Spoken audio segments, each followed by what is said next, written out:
బట్టలు కుట్టడానికని బయటికి వెళ్ళి ఇది చేస్తున్న పని ఇది.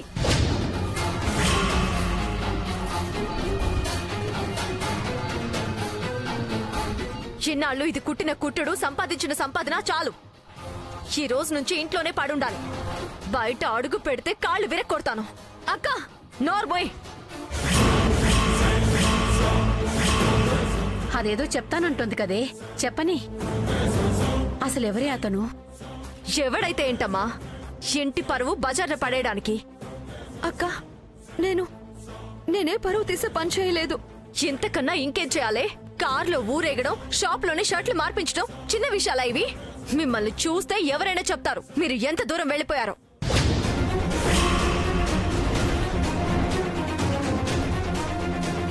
అక్క ఇష్టం వచ్చినట్టు మాట్లాడొద్దు. నువ్వు ఇష్టానికి తిరిగి తేలేనిది నేనంటే తప్పేంటే?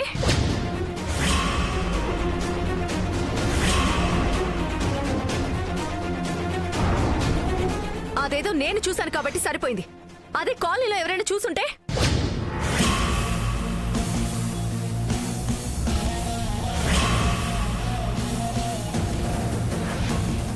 ఈ పాటికి కాలనీ మొత్తం పెద్ద న్యూస్ అయిపోయి ఉండేది.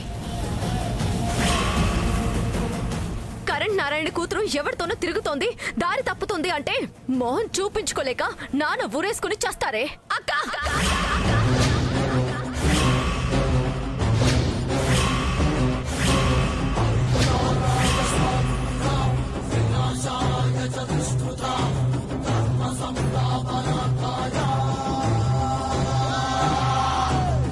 ఎంతకి తెగించావే? నో మీదకే, ఈ శ్రావణి మీదకే చెయ్యెత్తుతావా? నిన్ను అక్క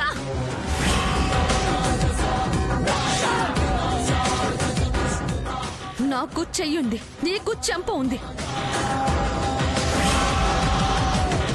ఇంకొక మాట మాట్లాడితే పళ్ళు రాలు కొడతానేమనుకున్నావు?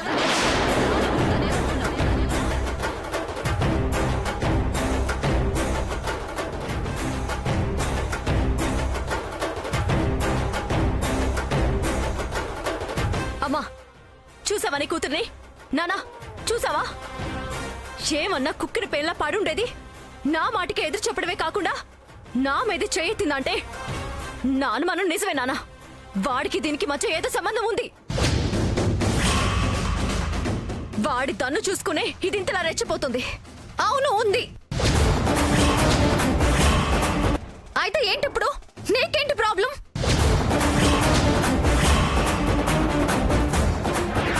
ఇన్నాళ్ళు ఏమన్నా భరిస్తుంటే చేతకందానిలా కనిపిస్తున్నానా? దేనికైనా ఒక హద్దు ఉంటుంది. ఆ హద్దు దాటితే నీకన్నా పెద్ద తిక్కలదాన్ని నేను. తాట తీసే వరకు వదిలిపెట్టను.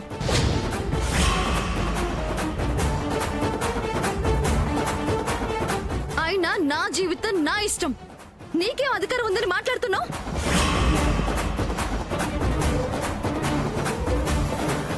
అవును, నేను కార్లో తిరిగా.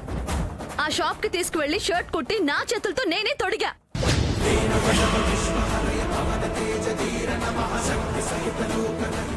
ఇంతవరకు వచ్చింది కాబట్టి ఇప్పుడు చెప్తున్నాను. అమ్మా నాన్న, అతను నేను ప్రేమించుకుంటున్నాం. పెళ్లి కూడా చేసుకోవాలనుకుంటున్నాం. ఆ అబ్బాయి చాలా మంచోడు, గొప్పింటోడు, నన్ను బాగా చూసుకుంటాడు. ప్రపంచం మొత్తం వెతికినా అంతకన్నా గొప్పోడిని మీరు తీసుకురాలేరు. అలాంటి అబ్బాయితో నా పెళ్లి చేయడానికి మీకేమైనా అభ్యంతరమా?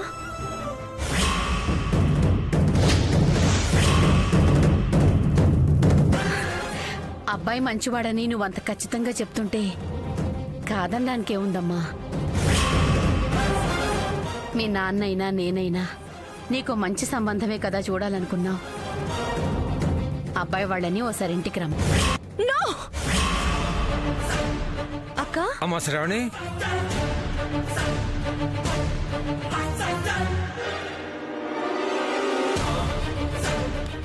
ఏమైందే? ఎందుకలా అరుస్తున్నావు? అంతా నా ఊహేనా? ఏం లేదమ్మా, ఫోన్లో ఎవరో ఏదో చెప్పి ఇరిటేట్ చేస్తుంటే ఇదేదో ఊహ కాబట్టి సరిపోయింది. అదే నిజంగా అడుగుంటే, ఇది తెగేసి చెప్పేసుంటే ఈ పాటికి సంబంధం మాట్లాడడానికి బయలుదేరిపోయి ఉండేవాళ్ళం. అందుకే ఇప్పుడే మాట్లాడకూడదు. దీనికి అంత గొప్ప సంబంధం కుదరడానికి వీల్లేదు. ఏ దిక్కుమాల సంబంధము, దూరంగా తీసుకుపోయే సంబంధము కుదిరేలా చేయాలి. లోపలికి వెళ్ళమ్మా.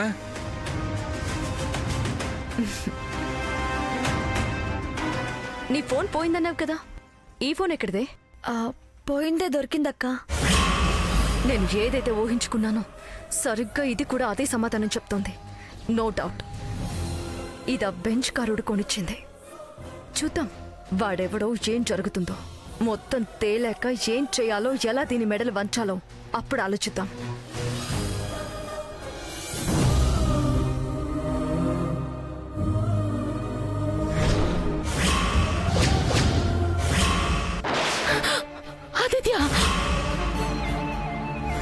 బైపోలార్ డిజార్డర్ చాలా అరుదుగా వస్తుంది.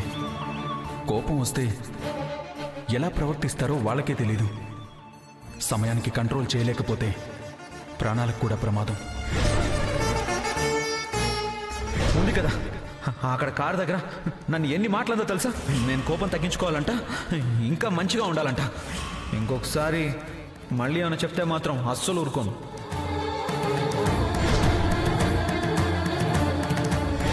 ఎవరో అమ్మాయి తమ్ముడిని మార్చాలని చూస్తుందమ్మా. అంతకుముందు 2 సార్లు బుద్ధి చెప్పిందని ఇంటికొచ్చి గొడవ చేశాడు కదా, ఆ అమ్మాయినమ్మా.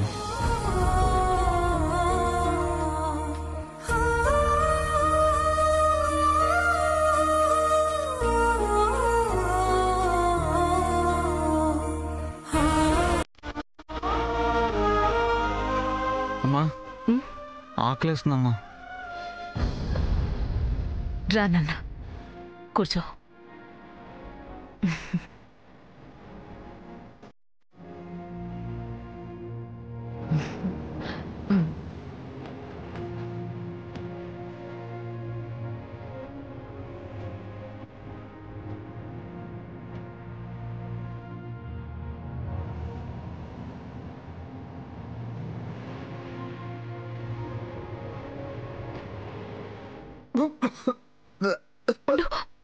నాన్న తాగు.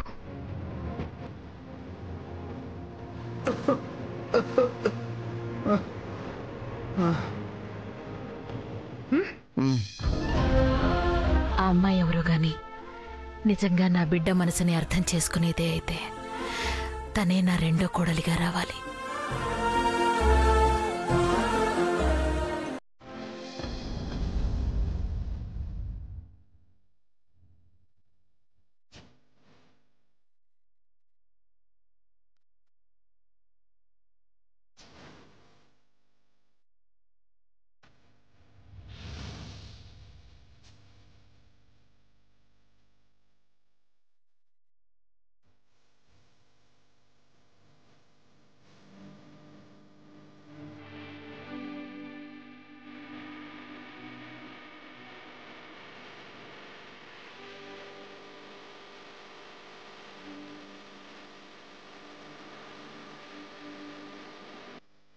అన్నం తినకుండా ఏం ఆలోచిస్తున్నావయ్యా?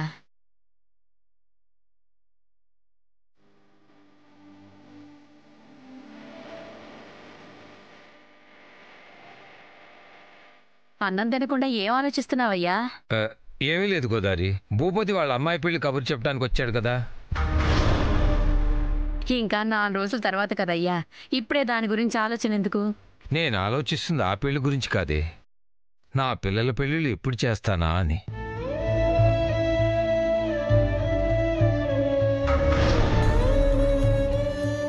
నారాయణ, నీ పిల్లల పెళ్ళిళ్ళు ఎప్పుడు చేస్తున్నావు? కమల పిల్లలు కదా, ఇద్దరికి ఒకేసారి చేస్తున్నావా, వేరువేరుగా చేస్తున్నావా అని ఎన్నాళ్ళు అడుగుతూ ఉంటే, ఈ రోజో రేపో మంచి సంబంధాలు రాకపోతాయా, ఎలాగో అలా పెళ్ళిళ్ళు చేయకపోతానని ధైర్యంగా ఉండేదే.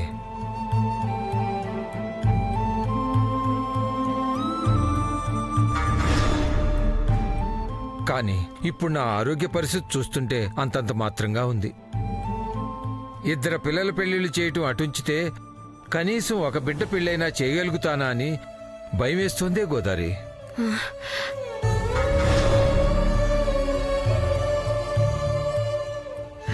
అన్నం చేతిలో పట్టుకుని ఆ మాటలేంటయ్యా? అయినా ఈరోజు ఏమైంది నీకు? నా బిడ్డ లాయరు, బాగా సంపాదిస్తుంది, గొప్పగా పిల్లల పెళ్లిళ్ళు చేస్తానని అనేవాడివి కదయ్యా. ఇప్పుడు ఇలా నీరు గారిపోతున్నావేంటి? మనిషికి ఎంత ఎక్కువ ఆశ ఉంటుందో అంతే భయం కూడా ఉంటుంది గోదావరి. ఇదేదో కలిసొచ్చేలాగే ఉంది. ఆ కారుడి గురించి ఇంట్లో చెప్పకముందే ఏదో ఒక సంబంధం సెట్ చేసి పెళ్లి చేసి పంపించేయడం బెటర్. దాని గురించి అంత ఆలోచించడం ఎందుకు నానా? ఏవో సంబంధాలు వస్తూనే ఉన్నాయి కదా, ముందా కుట్టు మిషన్ పెళ్లి చేసేయండి.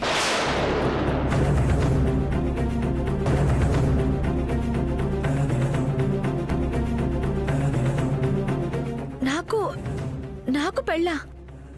ఇప్పుడు నాకు పెళ్ళేంటక్క?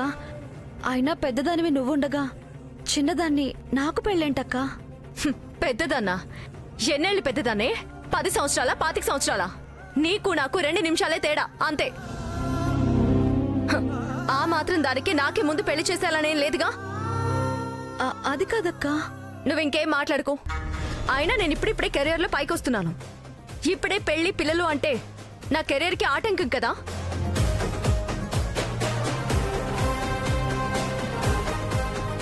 పోనీ కెరీర్ని ఎలాగోలా మేనేజ్ చేసుకోవచ్చు, పెళ్లి చేసుకుందామని అనుకుని నేను పెళ్లి చేసుకుని వెళ్ళిపోతే నాన్న చేసిన అప్పులన్నీ ఎవరు తీరుస్తారు?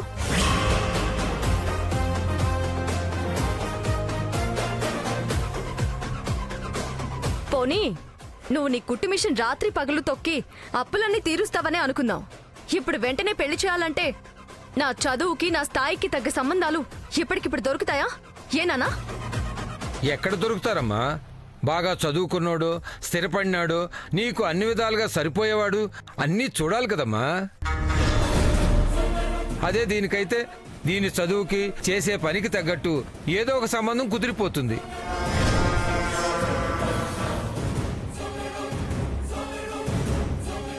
పోనీ నాకు తగ్గ సంబంధం దొరికిందనే అనుకుందాం. ఇప్పటికిప్పుడు అంత కట్నం ఇచ్చి పెళ్లి చేసే స్తోమత మనకుందా?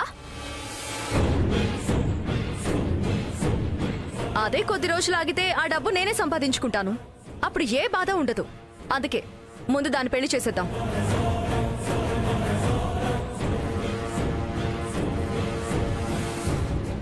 నువ్వు చెప్పింది నిజమేనమ్మా. ఏదో కష్టపడి నిన్ను చదివించగలిగాను గాని లక్షలు కోట్లు తెచ్చి పెళ్లి చేసే స్తోమత నాకెక్కడిది? నీ కాళ్ల మీద నువ్వు నిలబడి నీ తండ్రి బాధ్యత కూడా నువ్వే తీసుకుంటానంటే సంతోషమే కదమ్మా. అలాగే ముందు దీనికి పెళ్లి చేద్దాం. ఏమంటావే గోదారి?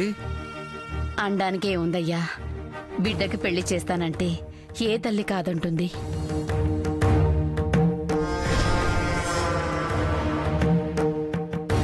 కానీ అమ్మా, నాన్న నీ పరిస్థితుల్లో వదిలి వెళ్లాలని లేదమ్మా.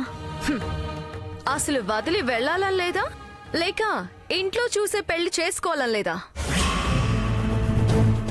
ఇంట్లో వాళ్ళు చూసే సంబంధం కాకపోతే ఇంకేం చేసుకుంటుంది? ఈ పరిస్థితుల్లో ఉన్నాను కాబట్టి తొందరగా మీ పెళ్లిళ్ళు చూడాలనుకుంటున్నానే. చిన్నప్పుడు బాగా చదువుకో అమ్మా అని కాన్వెంట్లో చేర్పిస్తే గోడ దూకి పారిపోయావు. కనీసం పెళ్లి విషయంలోనైనా నా మాట వింటే సంతోషిస్తానే. ఎందుకు వినదయ్యా?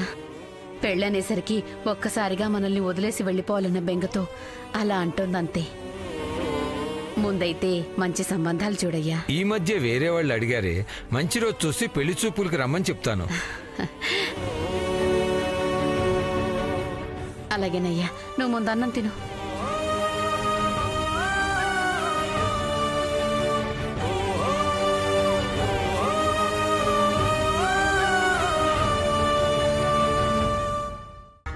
పెళ్లి సంబంధం చూస్తామన్నా వాడి ప్రస్తావన తేలేదంటే ఇద్దరి మధ్య ఏమీ లేనట్టా? అమ్మో, అప్పుడే నమ్మకూడదు. పెళ్లికి ఒప్పుకున్నట్టే ఒప్పుకొని లాస్ట్ మినిట్లో లవర్తో వెళ్ళిపోయిన వాళ్ళు ఎంతమంది లేరు? 1000 కళ్ళతో దీన్ని కనిపెడుతూ ఉండాలి.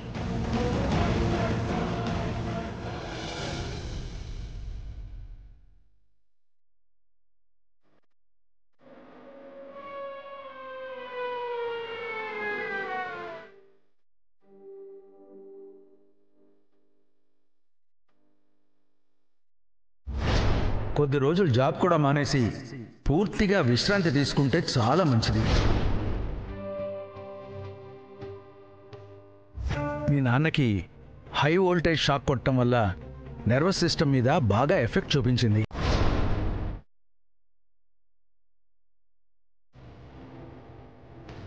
నాకేమో పెళ్లి చేసి పంపిస్తా అంటున్నారు.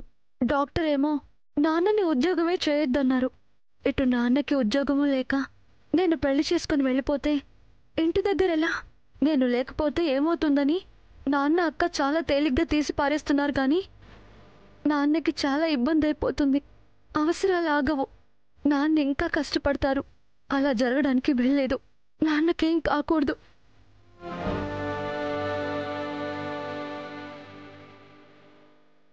ఏమ్మా ధరణి, బాగున్నావా? నాన్నకెలా ఉందమ్మా? బాగానే ఉంది బాబాయ్. ఏంటమ్మా ఇలా వచ్చావు? అది ఇంజనీర్ గారితో ఒకసారి మాట్లాడాలి బాబాయ్. అదేంటమ్మా, నాన్నకి ఇంకా సెలవులు కావాలా? ఫోన్ చేస్తే సరిపోయేది కదమ్మా, మేమే చెప్పేవాళ్ళం కదా. సరే, ఎలాగో వచ్చావు కదా, నువ్వే మాట్లాడితే నారాయణ పరిస్థితి అర్థమవుతుంది. సెలవులు అడిగినా కాదండు. తీసుకెళ్తారా అమ్మా?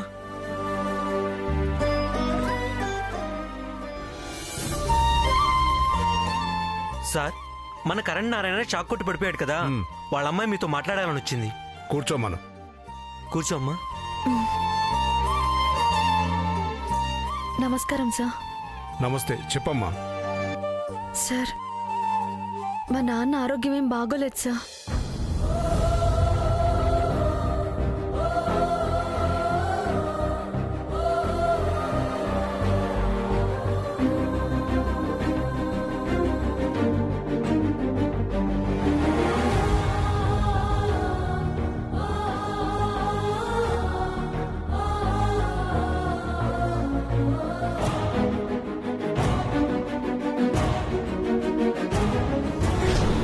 ఏ కరెంటు స్తంభమో ఎక్కినప్పుడు ఏ కాలో చెయ్యో చచ్చిపడిపోయి అక్కడి నుంచి పడితే ఎంత ప్రమాదం. ప్లీజ్ సార్, మాకు కొంచెం హెల్ప్ చేయండి. ఏం చేస్తామమ్మా, ఈ కరెంటు ఉద్యోగాలు చేయడం అంటే ప్రాణాలతో చెలగాటం ఆడినట్టే. చాలా జాగ్రత్తగా ఉండాలి. కానీ నాన్నగారు ఆ రోజు ఎందుకంత అజాగ్రత్తగా ఉన్నాడో నాకు తెలియదు.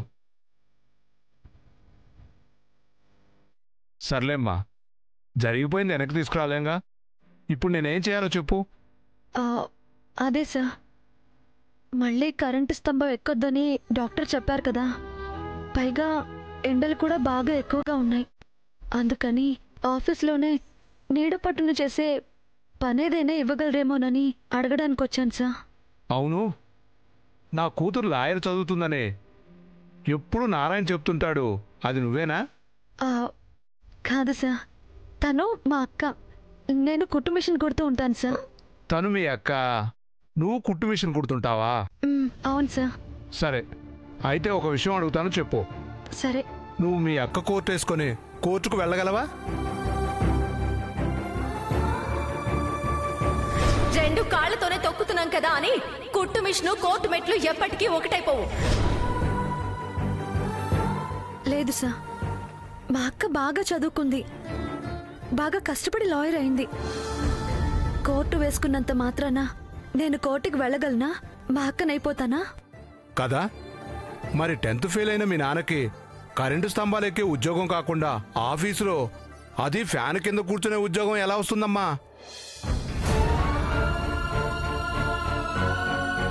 మనం చదువుకున్న చదువును బట్టి, అర్హతను బట్టి మనకు ఉద్యోగాలు వస్తాయి. అవే చేసుకోవాలి. పైగా ఇది గవర్నమెంట్ ఉద్యోగం అమ్మా. మనకు నచ్చినట్టు మార్చుకోవడానికి కుదరదు. ఒకవేళ అంత ఇబ్బందిగా ఉండి ప్రాణాలకే ప్రమాదంగా ఉంటే వాలంటరీ రిటైర్మెంట్ తీసుకొని ఆ వచ్చిన డబ్బుతో ఏదో ఒకటి చేసుకోవడం మంచిది. బాగా ఆలోచించుకోమ్మా.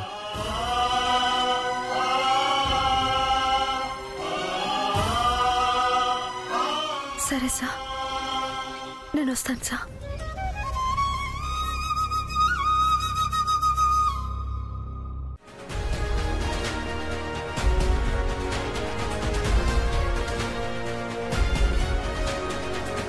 ఆ కాస్ట్లీ కార్ వాడితో ఏదైనా సంబంధం ఉండుంటే పెళ్లి గురించి మాట్లాడుతున్నప్పుడు కామ్గా ఎందుకు ఉండిపోయింది?